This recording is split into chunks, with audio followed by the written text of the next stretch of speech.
కొంతమంది ఉద్వేగపరంగా బలహీనులు ఉంటారు. ఉద్వేగపరంగా బలహీనులు అంటే వాడికి కోపము ఎక్కువే, ప్రేమ ఎక్కువే.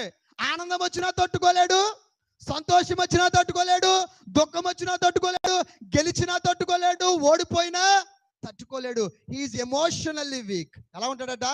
ఉద్వేగపరితంగా బలహీనుడు. ఇంకొకడు ఉంటాడు మానసికంగా బలహీనుడు.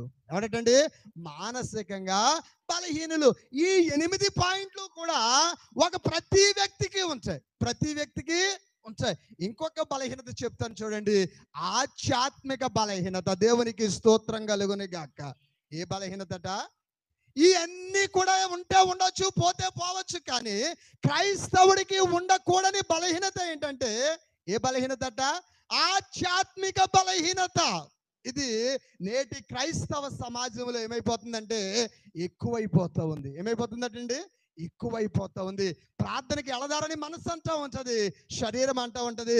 లైవ్ వస్తుంది కదా, ఇంటి దగ్గర బెడ్ మీద పడుకొని టీవీలో పెట్టుకొని చూసే అంటది. ఆధ్యాత్మిక బలహీనత. శరీరమును ఎక్కడ తీసుకురాలేకపోతున్నావు నువ్వు? ప్రార్థనకు మందిరానికి తీసుకుని రాలేకపోతున్నావు. ప్రియమైన దేవుని బిడ్డలారా, అప్పుడు అయ్యగారు 2 గంటలు మోకాళ్ళ మీద ప్రార్థన చేసేదానండి. ఇప్పుడు 2 నిమిషాలు కూడా చేసేటప్పటికి నడుము నొప్పి వచ్చేస్తా ఉంది.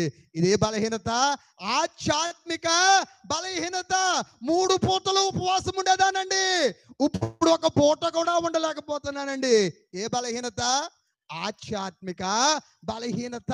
నువ్వు నిజమే ప్రియమైన దేవుని బిడ్డలారా, ఆధ్యాత్మికంగా, శారీరకంగా, కుటుంబ పరంగా, ఉద్వేగభరితంగా, సామాజికంగా నువ్వు బలహీనుడివే కావచ్చు, బలహీనురాలువే కావచ్చు.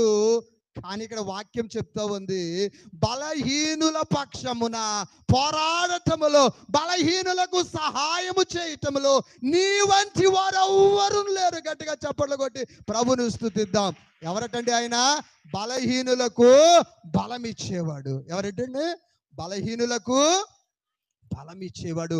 ఆ స్త్రీ, నేను ఇందాక చెప్పిన 9 రకాలైనటువంటి బలహీనతలు ఎవరిలో ఉన్నాయి?